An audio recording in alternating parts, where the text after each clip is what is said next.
This is the back right drain for the new gutter system. The gutter downspout will terminate there, travel down this 4-inch PVC.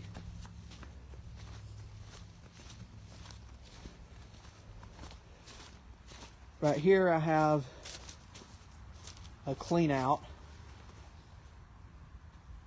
There will be a pop-up right there just in case this thing gets stopped up at the end. It'll still overflow right there instead of overflowing at the mouth. And it also double as a clean out. And it keeps going, crosses the driveway, and right here is where it ends, and we'll have a pop-up right there as well. So once the pipe fills up, it'll gently come out this other side and flow down into the woods to the natural spring.